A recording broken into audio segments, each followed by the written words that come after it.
तो hello everyone, कैसे हैं आप सब। Welcome to my channel Math वे।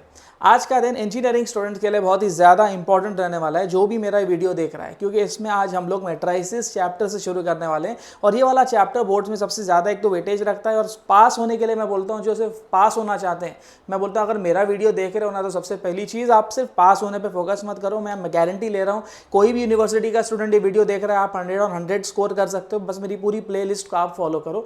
मैंने मैक्सिमम सम्स उसमें सॉल्व करके रखा है, और वो भी बस नहीं होता है ना, तो आप मेरा ऐप डाउनलोड कर सकते हैं, जिसकी लिंक आपको डिस्क्रिप्शन में मिल जाएगी, जिसमें मैंने प्रीवियस ईयर के सारे क्वेश्चन सॉल्व करके भी वहां पर दिए हुए।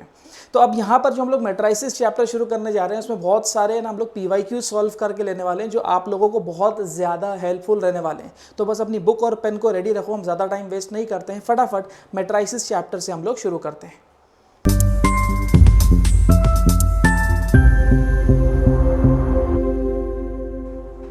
तो चलिए, मैट्राइसिस चैप्टर शुरू करने से पहले हम लोगों को इसका कुछ बेसिक्स मालूम रहना चाहिए। जैसे जो 12th स्टैंडर्ड किए हुए, उसमें भी एक मैट्राइसिस करके टॉपिक था, और जो भी मेरा वीडियो देख रहे हैं उन लोगों ने obviously matrices chapter 12th standard में किया हुआ ही रहेगा, स्किप नहीं किया रहेगा, क्योंकि वो बहुत ही सिंपल सा चैप्टर है, और बहुत से लोग उसको है ना मार्क्स स्कोर करने के लिए वो चैप्टर करते ही हैं। तो उसमें बहुत सारे बेसिक्स आप लोगों को ऐसे मालूम होंगे, जैसे कि आइडेंटिटी मैट्रिक्स क्या होता है। जैसे यहाँ पर मैंने लिख करके रखा है यूनिटरी मैट्रिक्स। आइडेंटिटी मैट्रिक्स बोलो या यूनिट मैट्रिक्स बोलो, एक ही मतलब होता है। अब यहाँ पर अगर आप देखोगे, ये 2x2 का मैट्रिक्स है। थोड़ा सा बेसिक्स एक मैं आप लोगों को खाली समझा दे रहा हूँ, जिसको भी नहीं मालूम है।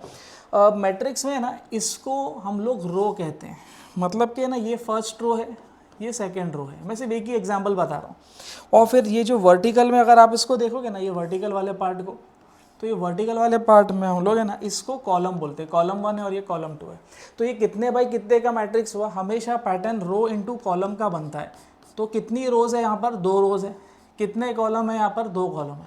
तो ये 2x2 का एक मैट्रिक्स है। R इंटू सी का फॉर्मेट हमेशा फॉलो होता है। उसी तरह से अगर ये वाले मैट्रिक्स के बारे में बात करेंगे, तो ये कितने बाई कितने का मैट्रिक्स है। देखो, 3 रोज है और 3 कॉलम है, तो ये 3x3 का मैट्रिक्स है। तो ये बेसिक सी चीज़ थी, जिसमें सबसे पहला आ रहा है यूनिटरी मैट्रिक्स, और मालूम होना चाहिए, क्योंकि इसी कैटेगरी पर हम लोग सम्स अभी करने वाले हैं। नेक्स्ट आ रही कंडीशन फॉर ऑर्थोगोनल मैट्रिक्स। अब जब कंडीशन हम लोग बनाने जाएंगे ऑर्थोगोनल मैट्रिक्स में, तो उसका एक सिंपल सा फॉर्मूला है, a into A raise to t equals to I. यहाँ पे ये a रेस टू टी को हम लोग ट्रांसपोज कहते थे। अगर 12th स्टैंडर्ड जो बच्चे पढ़े हुए हैं सही से मैट्राइसिस चैप्टर को अगर किए हुए हैं, और जो नहीं भी किए हुए हैं, तो टेंशन मतलब बता रहा हूँ। ट्रांसपोज ऑफ अ मैट्रिक्स क्या होता है, जैसे अगर मैंने यहाँ पर लिख दिया कि मेरे पास कोई मैट्रिक्स है 1 2 3 4। अब मुझे इस मैट्रिक्स का, जैसे ये ए जो है वो मैट्रिक्स है, मुझे इसका ट्रांसपोज निकालना है। तो ट्रांसपोज निकालने के लिए क्या किया जाएगा, देखो ये इसको रो बोल रहे हैं, है ना, इसको भी हम रो बोल रहे हैं। तो ट्रांसपोज में ना सिंपल सा काम करना है, रो को आप कॉलम में कन्वर्ट कर दो। तो ये 1 2 जो ऐसा लिखा हुआ है, इसको हम लोग ऐसे लिख देंगे। 3 4 ऐसा लिखा हुआ है, इसको हम लोग ऐसे लिख देंगे। तो ये हो गया इस मैट्रिक्स का ट्रांसपोज। तो जब आप ऑर्थोगोनल कंडीशन या ऑर्थोगोनल मैट्रिक्स आप जब बनाने जाओगे, तो आपको क्या करना पड़ेगा, a into A raise to T, मतलब इन दोनों को मल्टीप्लाई करोगे ना, जब आपका answer equal to unitary matrix के फॉर्म में बनना चाहिए। ये सिंपल सी बात है। फॉर्मूला बस मैं आप लोगों को एक्सप्लेन कर रहा हूँ। ये फॉर्मूला को लिखने का एक और तरीका आता है, वो मैं चलो सम सॉल्व करते समय समझाऊंगा, अभी उसको जाने देते हैं। ठीक है, फिलहाल इसको यहाँ से हटा देते हैं। मैंने ट्रांसपोज यहाँ पर समझा दिया है। अब यहाँ पर 2 सबसे इंपॉर्टेंट कैटेगरी है, जिसका सम आपको बोर्ड्स में देखने के लिए मिल सकता है, जो कि सिमेट्रिक एंड स्क्यू सिमेट्रिक। दूसरा आ रहा है Hermitian and skew Hermitian matrix. अब ये दोनों कैटेगरी में किस तरीके से हम लोग सम सॉल्व करके लेने वाले हैं, तो मैं आप लोगों को डायरेक्ट सम सॉल्व करते हुए ये दोनों मैट्रिक्स समझाने वाला हूँ। फिलहाल के लिए वीडियो को पॉज करो और फटाफट ये पूरा जितना मैंने यहाँ पर डिटेल लिखा है, इसको आप नोट कर लो। तो चलिए, बेसिक टाइप्स ऑफ मैट्राइसिस में सबसे पहले वाले सम से हम लोग शुरू करते हैं, जो कि काफ़ी ज़्यादा इंपॉर्टेंट है, बोर्ड्स में आया हुआ सम भी है ये। ठीक है, अब यहाँ पर बोल रहा है कि express the relation alpha beta gamma in delta for which एक मैट्रिक्स दिया है, और वो बोल रहा है कि इट इज़ यूनिटरी। तो सबसे पहले यूनिटरी की कंडीशन आप लोग समझ लो। देखो, यूनिटरी की कंडीशन है, ये यूनिटरी मैट्रिक्स मैंने यहाँ पे लिखा था। मैं एक काम करता हूँ, मैं इसको यूनिट मैट्रिक्स खाली बोल देता हूँ। यूनिट मैट्रिक्स का मतलब क्या हो गया कि आई जो है या तो 2x2 में डायगोनल में 1 आएगा, और 3x3 का मैट्रिक्स हुआ तो डायगोनल में 1 आएगा। ये यूनिट मैट्रिक्स या तो आइडेंटिटी मैट्रिक्स होता है।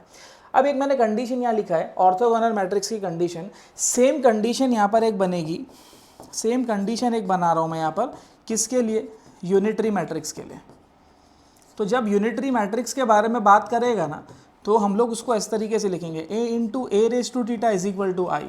दोनों में डिफरेंस आप लोग खाली एक ये देख रहे रहोगे, और चेंजेस ये देखोगे वहाँ पर टी में ट्रांसपोज दिया, सॉरी पावर में टी दिया है, मतलब ट्रांसपोज दिया है, यहाँ पे पावर में टीटा दिया है। टीटा का क्या मतलब है मैं समझाता हूँ। अब जैसे यहाँ पे कंडीशन फॉर ये यूनिटरी मैट्रिक्स है, मैं बोल रहा हूँ कि दोनों का मतलब एक ही है, आप दिमाग में बस इतना रखो, बस यहाँ पे ट्रांसपोज निकालना है, यहाँ पर भी ट्रांसपोज निकालना है, लेकिन किस तरीके से निकालना है और ये टीटा वर्ड कब, टीटा लेटर हम कब यूज़ करेंगे ये समझना है। तो ये वाले सम में क्या बोल रहा है, यहाँ पर बोल रहा है कि भाई इसका रिलेशन बनाओ जिसमें ये जो मैट्रिक्स है वो यूनिटरी है।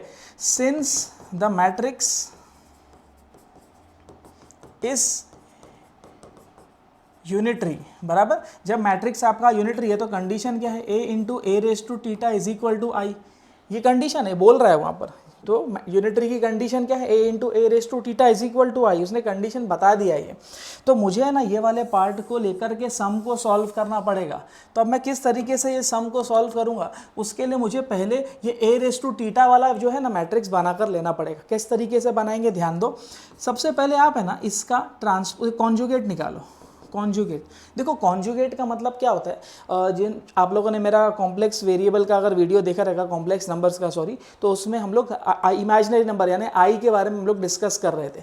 तो उसमें होता क्या है, आप खाली है ना आई वाले बंदे की साइन है ना सिर्फ चेंज कर दोगे, बाकी पूरा एज इट इज़ आ जाएगा। मतलब मैं यहाँ पर समझा देता हूँ, जैसे ये ए बार जो है इसको हम लोग बोलते हैं कॉन्जुगेट, और कॉन्जुगेट का सिंपल सा मतलब है आई की साइन चेंज। ठीक है, सब मैं आप लोगों के लिए यहाँ पे लिख कर दे रहा हूँ, बहुत बेसिक से बता रहा हूँ, टेंशन नहीं। तो यहाँ पर क्या आ जाएगा, आई की साइन चेंज जब बोल रहा हूँ मैं, तो प्लस है तो ये हो गया माइनस, ठीक है, प्लस है ये भी हो गया माइनस, ये प्लस है ये भी हो गया माइनस, ये माइनस था ये हो गया प्लस। इसको हम लोग बोल रहे हैं कॉन्जुगेट। हमने कॉन्जुगेट निकाल लिया। अब मैं क्या करूँगा, मैं इसका ट्रांसपोज करूँगा। जब मैं इसका ट्रांसपोज करूंगा ना, ये वाले मैट्रिक्स का जब मैं ट्रांसपोज करूंगा, तब मुझे ए रेस टू टीटा मिल जाएगा। इसी को हम ए रेस टू टीटा बोल रहे हैं। ठीक है, याद रखना ये चीज़। तो यहाँ पर जब हम, एक मिनट इसको मार्क कर दूं मैं खाली पहला। ठीक है, देखो ये फर्स्ट रो हो गई आपकी और ये सेकेंड रो हो गई। ये टी का मतलब होता था ट्रांसपोज, है ना, ट्रांसपोज मतलब होता था। ट्रांसपोज में क्या होता था, रो जो है वो कॉलम में कन्वर्ट हो रही है। ट्रांसपोज का मतलब क्या, रो को हम कॉलम में कन्वर्ट कर रहे हैं। तो ये रो है, इसको कॉलम में कन्वर्ट करो। Alpha minus I gamma minus beta minus I delta. ठीक है, ये पहले वाली रो को आपने कॉलम में कन्वर्ट कर दिया। सिमिलरली दूसरी रो को भी हम कॉलम में कन्वर्ट करेंगे, बीटा माइनस आई डेल्टा और अल्फा प्लस आई गामा। ठीक है, आपके पास में ए भी है और ए रेस टू टीटा भी है, और वो कंडीशन बोल रहा है कि a into A raise to theta करोगे तो इक्वल टू आई है। वो बोल रहा है आई का मतलब होता है आइडेंटिटी मैट्रिक्स या तो यूनिट मैट्रिक्स। यहाँ लिखा है मैंने यूनिट मैट्रिक्स क्या है ना, यूनिट मैट्रिक्स क्या है। तो पहले आप लोग यहाँ पर ए लिख दो। क्या है हमारे पास में, ए दिया गया है ना, ए दिया गया है। ये पूरा मैं यहाँ से कॉपी कर ले रहा हूँ, मेरे पास में ए है। ठीक है, ए को मल्टीप्लाई करेंगे ए रेस टू टीटा से, ये पूरा ए रेस टू टीटा है, मैं इसको भी कॉपी कर ले रहा हूँ। A into A raise to theta बराबर is equal to I, is equal to I. अब ये कितने बाई कितने का मैट्रिक्स है, 2 रोज है 2 कॉलम है, तो 2/2 का मैट्रिक्स है। 2/2 है तो यहाँ 1 0 0 1 आ जाएगा। ठीक है, अब क्या करने का है हम लोगों को, अल्फा बीटा है ना, अल्फा बीटा गामा और डेल्टा, ये 4 की वैल्यूज़ हम लोगों को फाइंड करके देने का है, या रिलेशन वैसे बनाना है, वैल्यू फाइंड नहीं करना, उसका क्या रिलेशन है इनके बीच में वो समझना है। तो कंडीशन के हिसाब से जब ये हमारे पास में आ चुका है ना, तो अब हम यहाँ पर मल्टीप्लिकेशन परफॉर्म करेंगे, जो हम लोग ऑलरेडी 12th स्टैंडर्ड में करते आ रहे हैं। तो देखो मल्टीप्लिकेशन कैसे करते हैं, जो इन्होंने नहीं किया है मैं समझा रहा हूँ। आप सबसे पहले ना पहली रो को मार्क करो और इन दोनों रोज को मार्क करके ले लो। अब देखो मल्टीप्लिकेशन कुछ इस तरीके से होगा, इसको साइड में कर दे रहा हूँ। मल्टीप्लिकेशन हम लोग स्टार्ट कर रहे हैं। देखो यहाँ पर फर्स्ट वाले एलिमेंट को फर्स्ट वाले से मल्टीप्लाई करेंगे, फर्स्ट रो का फर्स्ट एलिमेंट, फर्स्ट कॉलम का फर्स्ट एलिमेंट, तो इन दोनों को मल्टीप्लाई करेंगे। फिर इन दोनों को इससे मल्टीप्लाई करेंगे, सेकंड को सेकंड से, फर्स्ट को फर्स्ट से। तो मल्टीप्लिकेशन शुरू करते हैं। अल्फ़ा प्लस आई गामा बराबर इनटू अल्फ़ा माइनस आई गामा। ठीक है, बीच में कोई साइन नहीं, प्लस की साइन हमेशा कंपलसरी याद रखने का। अब दूसरे को दूसरे से मल्टीप्लाई करो, माइनस बीटा प्लस आई डेल्टा इनटू बराबर फर्स्ट को फर्स्ट से और सेकंड को सेकंड से, minus beta minus I delta. Right, इसको थोड़ा मैं नीचे करके खाली लिख देता हूँ यहाँ पर। ठीक है, अब फर्स्ट वाले को मैंने फर्स्ट से मल्टीप्लाई कर दिया है, ठीक है ना। अब आप या तो फर्स्ट को सेकंड से भी मल्टीप्लाई कर लो, ज़रूरत मैं बोलता हूँ वैसे नहीं पड़ेगी। फर्स्ट वाले को बस फर्स्ट से मल्टीप्लाई करो, इक्वल्स टू फर्स्ट, यहाँ पे देखो आपने फर्स्ट को फर्स्ट से मल्टीप्लाई किया तो इक्वल टू के बाद में सिर्फ पहला वाला नंबर यहाँ पर क्या आ जा रहा है, 1 आ जा रहा है, ठीक है। अभी देखो ध्यान दो क्या करना है, अल्फ़ा को मल्टीप्लाई करेंगे दोनों से, alpha into alpha, alpha square minus alpha i gamma, alpha i gamma, ये आपने इससे मल्टीप्लाई कर दिया, ठीक है। अब इन दोनों को मल्टीप्लाई करेंगे, आई गामा को दोनों से मल्टीप्लाई करो, क्या रिजल्ट मिलने वाला है देखो, और plus i gamma alpha, i gamma alpha, ठीक है। फिर प्लस माइनस माइनस आई इंटू आई square, gamma into gamma, gamma square. ये आपने फर्स्ट वाले से मल्टीप्लिकेशन कर दिया है, ठीक है। अब नेक्स्ट वाले के मल्टीप्लिकेशन करेंगे, मार्क कर लेते हैं पहला, ये बीटा को मैं दोनों से मल्टीप्लाई करूँगा, ध्यान दो किस तरीके से रिजल्ट मिलने वाला है, माइनस इंटू माइनस तो प्लस हो गया, बीटा इंटू बीटा बनेगा बीटा स्क्वायर, ठीक है। फिर माइनस माइनस प्लस बीटा आई डेल्टा, बीटा आई डेल्टा, ठीक है। ये रेड वाले को हटा देते हैं, पूरा हो गया मल्टीप्लिकेशन हमारा।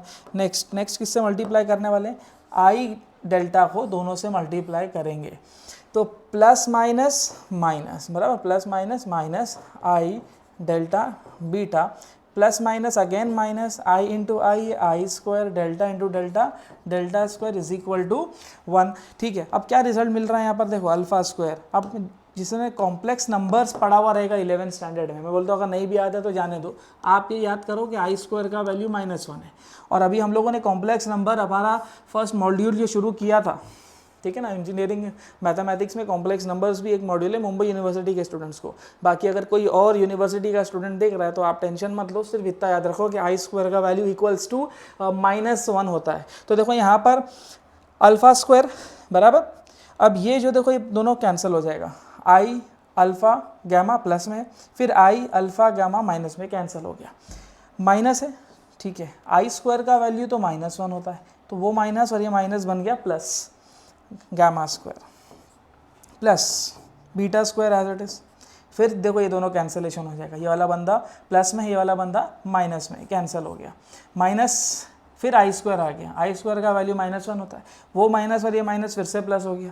यहाँ पर क्या आ रहा है, delta square is equal to 1। और हम लोगों को जो पूछ रहा था क्वेश्चन में, वो बोल रहा था कि भाई इसका रिलेशन बताओ कि यूनिटरी है वो, और यूनिटरी है वो बता रहा था, और बोल रहा है कि इसका रिलेशन क्या रहने वाला है। तो उसका रिलेशन कुछ इस तरीके से रहने वाला है कि alpha square plus beta square plus gamma square plus delta square is equal to 1, ठीक है। ये इसका फाइनल आंसर है। तो बस उसने एक्सप्रेस रिलेशन बोला था तो हमने रिलेशन को एक्सप्रेस कर दिया कि भाई इस तरीके से हमारा फाइनल आंसर आ रहा है। कितने लोगों को अब डाउट आता है कि सर आपने फर्स्ट वाले को फर्स्ट से मल्टीप्लाई किया, तो फर्स्ट वाले को आपने सेकंड से मल्टीप्लाई क्यों नहीं किया।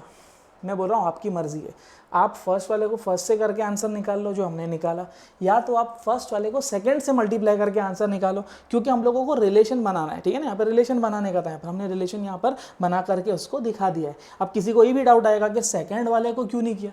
मैं बोल रहा हूँ कि आप या तो फर्स्ट वाले को फर्स्ट से मल्टीप्लाई करके आंसर निकालो, या तो फर्स्ट वाले को सेकंड वाले से मल्टीप्लाई करके आंसर निकालो, यही आएगा। या तो सेकंड वाले को फर्स्ट से मल्टीप्लाई करो तो भी यही आंसर आएगा, सेकंड वाले को सेकंड से मल्टीप्लाई करोगे तो भी ये आंसर आएगा। तो अपने पास में 4 ऑप्शन है, मैंने फर्स्ट वाले ऑप्शन को प्रेफर करते हुए मैंने सॉल्यूशन निकाल करके दिया है, ठीक है। ये बहुत से लोगों को डाउट आता है और मेरे हिसाब से डाउट भी क्लियर हो गया रहेगा, ठीक है। यहाँ पर अपना फाइनल आंसर जो है वो कंप्लीट होता है। अब ये वाला सम भी बोर्ड्स में आ चुका है, ठीक है। 3 मार्क्स के लिए ऐसा सम एक्सपेक्टेड है। समझ में आया है तो pause the video to note down.